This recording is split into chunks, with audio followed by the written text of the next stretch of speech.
Shalom, shalom, bien-aimés dans le Seigneur. Shalom. Nous sommes venus encore aujourd'hui auprès de vous avec un nouveau thème encore pour vous dire car rien n'est jamais trop tard. Bien-aimés, rien n'est jamais trop tard. La situation que tu es en train de traverser maintenant, les humiliations que tu es en train de traverser maintenant, ou la moquerie des gens te concernant ou non, la situation ou dans ton ministère, laisse-moi te dire, c'est lui qui t'a appelé, il est juste. Il s'appelle l'ami fidèle, l'ami de tout le temps. Même si les gens t'abandonnent, mais Dieu ne t'abandonnera. Hein?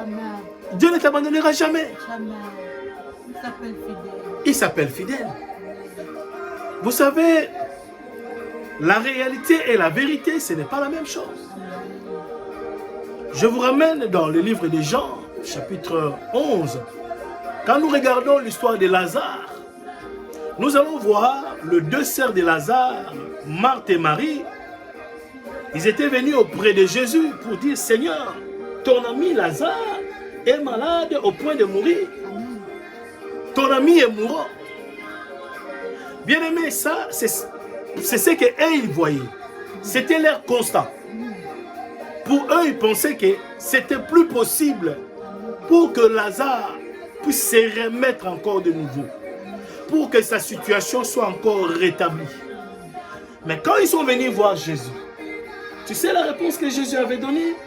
Il a dit, cette maladie, ce n'est pas pour la mort. Mais cette maladie est pour la gloire de Dieu. Bien-aimé, ton humiliation n'est pas pour un échec. Ta maladie n'est pas pour une destruction. Tes difficultés n'est pas une fatalité. Le Seigneur est capable encore de te relever là où tu es. Si tu crois à cela, dis encore Amen. Amen. Maman prophétesse Judith Mukenge, qu'est-ce que tu peux nous dire par rapport à cela? À ceux qui sont en train de nous suivre maintenant, qu'est-ce que tu peux leur transmettre? Amen. Amen. Je veux encore vous dire que rien n'est encore trop tard, bien-aimé. Tant que tu vis, il faut se mettre dans notre tête que tant que nous vivons, tant que nous avons Jésus, rien n'est encore trop tard. Rien n'est jamais trop tard. Dans le livre de Jean, qu'on nous parle de Lazare, il nous dit pour Lazare, il était déjà enterré. Et ces sœurs précisent bien auprès de Jésus qu'il puait déjà. Jésus demande, où vous l'avez mis? Dit, Seigneur, il est déjà dans le tombeau, ça fait déjà 4 jours. Il pue déjà, ils sont déjà mauvais. Je veux te dire quoi? Ça veut dire que laisse les gens parler pour ta situation, pour tes enfants, pour ce que tu es en train de chercher dans tous les domaines, pour ta maladie. Laisse les gens plus parler, bien-aimé. Dans ton ministère, laisse les gens parler, bien-aimé. C'est lui qui a le dernier mot, c'est Dieu, bien-aimé. C'est lui qui a le dernier mot. Et Jésus, quand il a voulu aller où était Jésus, la réalité était certes que Lazare était mort. Mais pour Jésus, Lazare n'était pas mort. Pour Jésus, Lazare, il dormait. Je te dis, pour ta situation, il n'est pas encore trop tard. Ce n'est pas encore fini. Non, il n'est pas encore trop tard. Ce n'est pas encore fini, bien-aimé. La Bible nous montre encore dans le livre pour cette femme de père de sang, bien-aimé. La Bible nous dit que cette femme de père de sang était malade. Il saignait pendant 12 ans, bien-aimé. Il a cherché le recours. Il a dépassé même son argent chez les médecins. Il a dépensé l'argent, bien-aimé. Et je suis sûre, ça c'est mes pensées à moi, dans le quartier où il était, les gens se moquaient d'elle. Les gens se moquaient d'elle, même, je me dis, même un homme ne pouvait pas l'approcher parce qu'elle saignait. Quel homme voudrait avoir une femme qui saigne tout le temps, bien-aimé? C'était une honte à permanente. Et cette femme, quand il a entendu parler de Jésus, on a dit que Jésus, il opère de miracles. Jésus, il change les situations des gens. Et j'aime bien cette femme. Il a ramené sa foi. Il dit, si seulement je touche la robe de Jésus, comme on est en train de me dire que cet homme est capable de changer les vies. Cet homme, il fait de miracles. Il amena sa foi. Il est venu avec sa foi. Il dit, si moi je touche seulement la robe de Jésus, je serai guéri, bien-aimé. Je veux ramener quelqu'un dans une pensée. Quand tu t'approches auprès de Jésus, tu dois savoir qu'il est le rémunérateur de ceux qui le cherchent. Il est rémunérateur. Tu dois croire que Dieu, il existe. Et quand je m'approche de lui, il ne laisserait pas ma situation telle que je suis venu. Il a un mot, il a la solution à ma situation. Il a la solution. Et cette femme, quand il menace sa foi, il dit, je pars auprès de quelqu'un qui a la solution à ma situation, à cette maladie de perte de sang, bien-aimé. Il a eu la guérison, bien-aimé.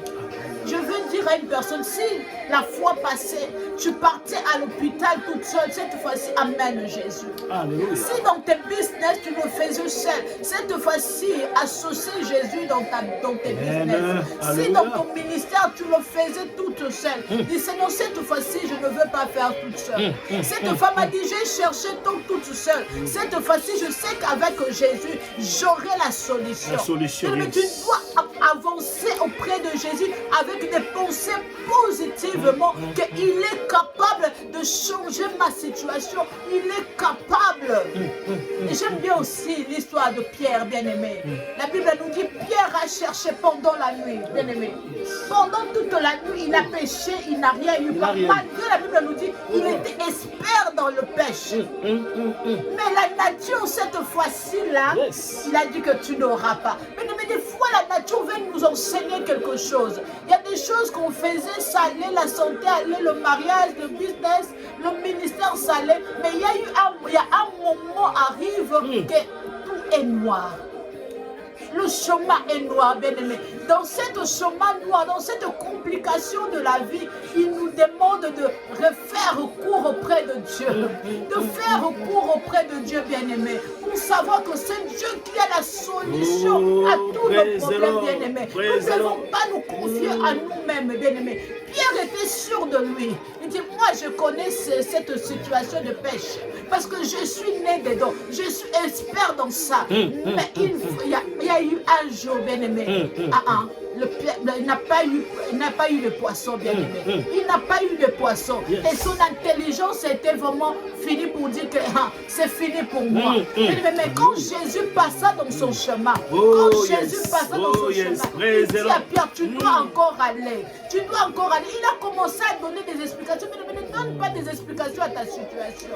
À tes échecs, ne donne pas des raisons, bien-aimé. Je dis cette fois-ci, avance seulement avec Dieu. Tu dis, c'est l'autre fois, ça n'allait pas. Cette fois-ci, j'amène Jésus. Pierre a dit, Seigneur, malgré j'ai eu des échecs, mais sur ta parole, je vais avancer.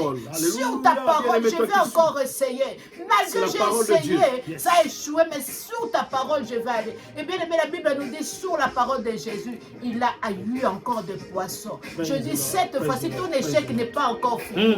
Bien aimé, ta situation, il n'est pas encore trop tard. Ta situation, il n'est pas encore trop tard. Tant que tu vis, il n'est pas encore trop tard. Donc on t'amène cette parole pour dire, cette fois-ci, avance avec Jésus.